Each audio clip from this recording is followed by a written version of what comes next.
ngazomeka ngithi cha ngizothamela inkonzo.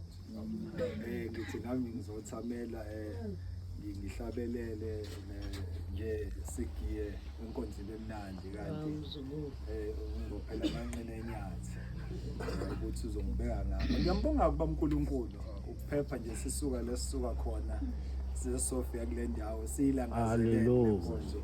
Ngiqala ngisho ukufika nakule ndawo. Ngiyambonga kakhulu kuba uNkulunkulu namazwi ke esesiwathola evulwa ke usihlalo welizwi. Siyabonga ilizwe laMshumayeli. Sibonga kakhulu uma umoya wombusi ukuvukela ungayishiya indawo yakho ngokuba ukubekezela kuvimba izono ezinkulu. Lisho njalo ke ilizwe bazalwane. Ngizoxoxa ngizama ukuhlala phansi. Jesu wena unobusindisa Jesu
Uma ke umoya wombusi Zwele ukuvukela ungeshi. ngoba into evukayo iyakuza nezinkathazo le ezovuka kodwa umbhali ke uthi ke kuzovuka umoya ngoba uyazi ukuthi ekukholweni kukhona ukuvukayo ngoba ethi umoya wombusi uma ukuvukela bese thiwa ungayishiyi indawo yakho. Amen. Ngamanye amazwi uma umuntu esekholwa unendawo yakhe. Yes. Uzama ukuthi uNkulunkulu zikhona into ezovuka kodwa into ebalulekile ungayishiya indawo yakho ngoba ukungayishiyi indawo yakho lokho kuzokwenza ukuthi ukwazi ukuvimbeka izono ezinkulu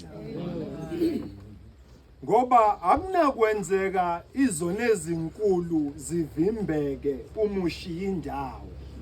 Yeah. Kodwa izono ezinkulu zivinjwa ukuthi awuzange uyishiye indawo yakho. Uthi umbhali weBhayibheli uma uJesu ezonyukela ezulwini ushiya umyalelo kubafundi bakhe hlalani eJerusalema ningemuke eJerusalema nihlale nize nembathiswe amandla. Ngaleso sikhathi zimbi izinto eJerusalema kodwa uNkulunkulu noma uJesu uthi abahlale khona kunjalo bangamuki khona izinto zizimbe eJerusalema kodwa uthi abahlale. Yes. Uma behleli futhi bahleli kumele bashumayele lento eyenza ukuthi izinto zibe zimbe eJerusalema. Hayi Paul. Bashumayela ngoJesu ongafunakali eJerusalema. Yeah. Lithi iBhayibheli uma beshumayela eJerusalema kuzovuka umoya wombusi ungaqali ukuvuka. Amen. Wathi uma uvuka umoya wombusi ngenxa yokuthi abashumayeli abashiwe eJerusalem bashumayela abantu bayaphenduka futhi. Wathi uma uvuka umoya wombusi wabamba abapostoli bavalelwe etilongweni. Amen. Bathi uma beboshwa ngenxa baboshwa ngenxa yokuma ngaleli gama. Lithi iBhayibheli ngalenkathi uma sebeboshiwe bakhishwa. Uma sebekhishwe bayiswa emphakathini ngenhloso yokubulawa. Kodwa ungayishiya indawo yakho. Lithi iBhayibheli uma sebekhulumile nomphakathi kwabe sekuthiwa madoda nina nithini? Athi la madoda alikho igama elibekiwe emhlabeni naphezulu ekumele umuntu asindise ngalo. Nina nqumani nina ukuthi kufanele yini ukuthi thina silalele nina kunoNkulunkulu. Ngoba uNkulunkulu uthe hlalani. Uthe hlalani uNkulunkulu. Asethi la madoda nqumani-ke nina ukuthi kufanele ukuthi silalele nina noma silalele uNkulunkulu. Kwathi ukuthi abakwazi ukuthi bababambe bababulale ngesimanga sokuthi emphakathini kunabantu ekuthome kushunyelwa leli gama basinda, abanye baphenduka, abanye babeyishosha sebeyahamba. Manje noma befisa ukubabamba bababulale, kodwa nabo ufakazi baphambi kwabo ngenxa yaleli gama, ngoba likho elinye igama esinikwe lona elinamandla okusindisa umuntu. Akhona amanye angathithi azwakala kangcono, kodwa alike libekiwe phezulu nangaphansi elikwazi ukusindisa umuntu. Lithi-ke ngifuna ukuma kule ndawo ungayishiyi indawo yakho, ungayishiyi. uJesu hayi ukuthi ubengazi ukuthi eJerusalem kwenzakalani. uJesu nakho ukuthi nje hlala lapho noma sibone isimo salapho ukuthi senzima kangakanani, kodwa athi hlala khona kunjalo.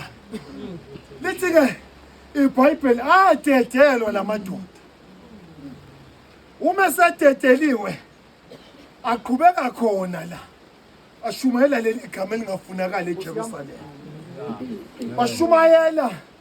Bashumayela thiwa wafika umbiko kubapristi, kwathiwa njengoba nibakhuzile basaqhubeka lapho, kodwa ungayishiyi indawo yakho, ungayishiyi umoya wombusi ukuvukele, ungayishiyi indawo yakho. Lithi iBhayibheli kwathiwa basaqhubeka lapho enibakhuza ukuthi bangaqhubeki khona. Babanjwe lamadoda avalelwe entilongeni. Uma esevalelwe lithi iBhayibheli ngale nkathi aselindele ukuthi azobulawa ngakusasa phethu uMajola, uNkulunkulu wathumela ingelosi entilongweni.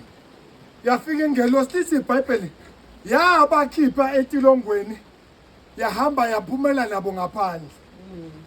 Ingelosi misibakhiphile ayisho ukuthi ngoba la eJerusalem madoda anzima balekani, kodwa ithi ingelosi buyelani khona ethempelini nokhuluma lokuphila kwalezi indawo. Ahamba lamadoda abuyela, kodwa ungayishiyi indawo yakho, abuyela khona ethempelini. Lithi iBhayibheli uma sekuyobhekwa ngakusasa kufika umnyango wetilongo ikhiyiwe, futhi ayikhonjisi ukuthi ike yavulwa. Umbuzo omkhulu baphume kanjani uma besashayana ngamakhanda, kanti kuzoba khona ozodlula ethempelini? Uma edlula ethempelini wawabona lamadoda eshumayela lapha ethempelini. Uma efika kubapristi laba kade nibabophile endideke ngabo balapha ethempelini, bayashumayela lapha ethempelini. Uma lamadoda ezwa njalo kwathiwa wahamba yolandwa. Kunanto engiyithandayo uma uNkulunkulu, ngoba lamadoda awasifikelanga ekuthenini awaboshwe, ukube wona ayedecide ukuthi thina siyaliyeka leli gama, sasingeke sizwe kuthiwa uPetru noJohane baboshwa ukube baliyeka leli gama, kodwa ngenxa yegama, igama elibathathe labafaka entilongweni. Abazange bathathwe inkinga kodwa inkinga zegama zabathatha zabavalela entilongweni. Kwadla ukuthi-ke umnikazi wegama uma igama nje selikuthathela kufaka ezinkingeni, akwenzeke umnikazi wegama akathula umnikazi, wathumela ingelosi. Muzwe asa kuze isixuku esikhulu sizohlasela lapha, akafikelwa ukusaba, kodwa into ayenzayo wasa ukhumbuza umnikazi wegama, uthi Nkosi, thina njengoba silapha sifike ngenxa yegama lakho, kodwa amehlethu akuwe ngoba igama uNkulunkulu ezinye izinto uzenza ngokwazi wasa ukhumbuza umnikazi wegama ukuthi le nto engihlaselayo ingihlasela ngenxa yokuba ngikhethe wena. Ayishiwe indawo basalwa akasho wasa ukuthi abiza isizwe athi asibalekeni ngoba lempezayo ingaphezulu kwamandla, kodwa wasa ukhumbuza umnikazi ombekela ukuthi lokho kuzosehlakalela kungenxa yegama lakho. Ungayishiya indawo ngoba ukubekezela kuvimba izono ezinkulu. Ukubekezela kuvimba izono ezinkulu. Kuyenzeka umuntu abe phakathi eyishiyile indawo, abe phakathi njengoba sihlezi kanje kodwa indawo abeyishiyile. Uthola ukuthi Nkulisa mfethu nilokhu nivikana naye niphakathi ukhuzwa ngapha aphinde akhuzwe ngapha ngoba inkathaso usuke washiya indawo. Mina ngiyayikhumbula le ndoda uyise ayebabekele ifa labo kodwa ungayishiyi indawo yahamba yona yazibona ukuthi elami lifa nginike ngibone ukuthi ngenze njani. Yathatha ifa yashiya le ndoda yashiya indawo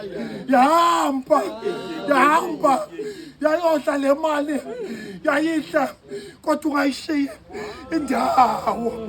Kwahle ukuthi la isikhona ikwenye indawo akekho nomuntu obengayisiza ayadvise sashaya izinto ngokuhlala kuvimba izona ezinkulu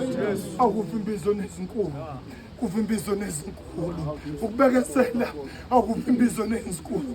Ayishiwe amadoda indawo ngoba into eshisa abantu indawo ingoba bangena ey'nkonzweni bangene noNkulunkulu wesikhathi sabo futhi uma kungasenzeki ngesikhathi sabo bayishiye indawo. Kanti uNkulunkulu wesikhathi sakhe ukuthi kuwena kufike late kodwa uNkulunkulu akaze kwalate. Ungayishiya indawo basalwane ngoba manje ngiyayithanda le ngoba iyacacisa. Ungayishiya indawo yakho ungayishiya akupheleli nje endaweni kodwa kuyacacisa ukuthi ekabani eyakho ngoba umuntu nomuntu unendawo yakhe kodwa yonke lento inakala ngoba ngikuzwile ukuthi akuvuswe ingane. Lento inakala ngokuthi uthi mkhulu mina ngeke ngasebenza kwa-construction majona ngisixovela udaka nje okwami kwakukuvuka ekuseni athi lo plastelayo ngoba kusawu-7 asenze 24 bar siqoqe isihlabathi sisifake sixove siqaleke bese siyabanika benze umsebenzi wabo bawenze futhi bewushaya kahle. Nathi sikhudi la udakeni lethu siluthi waqa ngoba vele thina siqashelwe la udakeni lethu futhi sasilenza kahle udaka lethu. Inkinga ke yokonakala komsebenzi yayiqala la oxova udaka ezibone sengaplasta oxova udaka ezibone sengabeka isitini bese kuba ukuqala ke kwezinkinga ke. Hayi man, ukuqala ngoba bonke labantu bale indawo zabo kodwa lowo daka usibona engenza ngcono endaweni yoplastelayo futhi lowo daka usibona engenza ngcono endaweni yalobeka isitini bese kuba ke ukuqala kwezinkinga ke lapho athi mesefika ke u-inspector ngenxa yokuthi lowo daka ugcina esenza kwalobeka isitini egcina ngenxa yokuthi uvukelwa umoya agcina seshawa ndawo yakhe athi ngoba vese ngiyafisa ngizokwenza athi umefika u-inspector athi lolu donga ligwegwile liyinyoka ngenxa yokuthi usuke washiya indawo yakhe usuke washiya indawo yakhe wazibona esefanelwe ukubeka isitini kanti wakho umsebenzi ukuxova udaka yonakala into ekadivuswa yonakaliswa abantu abazibona ukuthi njengoba uyigosa abona ukuthi mina bengingama mina yazi ngenza okungcono akhohlwe ukuthi indawo yakhe urayithe lapha ehlabelela ngoba indawo yakho leyo indawo yakho usumane wasuka endaweni yakho usubona ufanele ukuba yigosa ukunakala kwezinto ngoba lento isitshela ukuthi umuntu uma ekasuka endaweni yakhe akanakwazi ukuzivimba izona ezinkulu awukwazi ukuvimba izona ezinkulu uma kwenzeka wasuka endaweni yakho kodwa uma usendaweni yakho ikona lento yokwazi ukuthi ngoba uma usendaweni yakho kuyakwenza ukuthi ubekezele awukwazi ukubekezela ususukile konke kuwena usikoda into yenza umuntu abekezela ungasuki awukwazi ukubekezela ususukile kodwa obekezelayo ongasukanga kodwa osukile akanakho ukubekezela akanakho ungashiya indawo ngiyamkhumbula mina sengiyahlala madoda sengiyahlala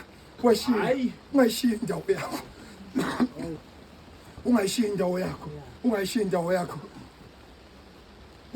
wahluleka umfowabo Iskariyothi wahluleka ukwaneliseka la ekhona kwakwamhlula ukwaneliseka la ekhona wabona ukuthi mengingathola okungcono kunalokho kuzokwenza umehluko omkhulu ngoba lithi iBhayibheli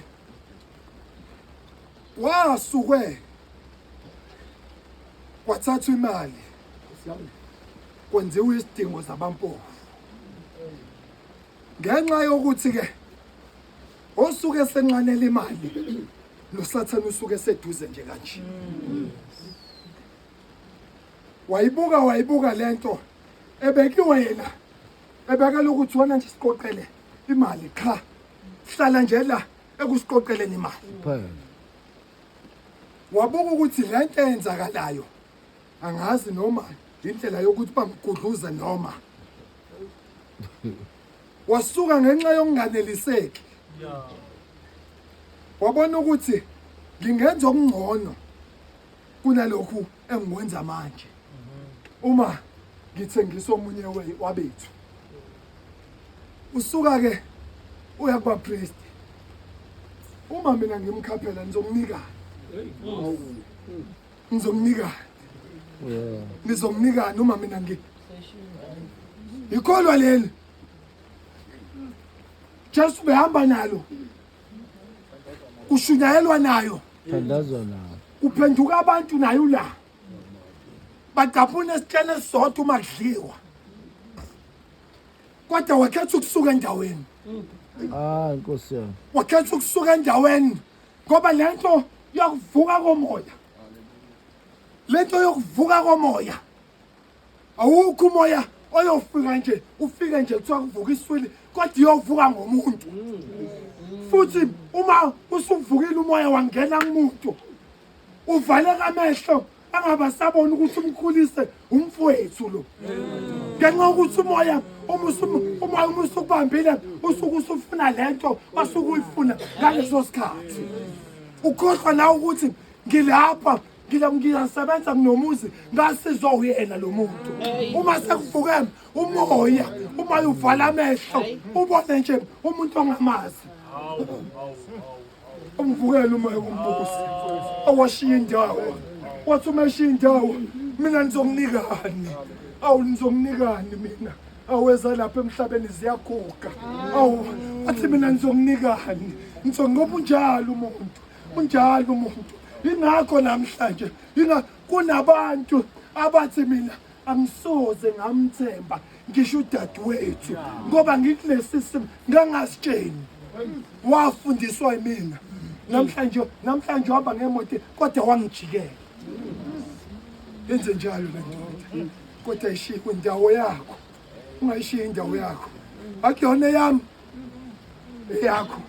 eyakho mfethu manje umbuzo uma uyishiye laba Hayi. ngobe yakho manje uma usuka wena uvukelwa umoya uyishiya ngempela ushiye laba ngoba umbhalo uyacacisa ukuthi yakho umusi ke bazalwane ayishiya indawo kodwa ukubekezela kuvimba izona ezinkulu amen.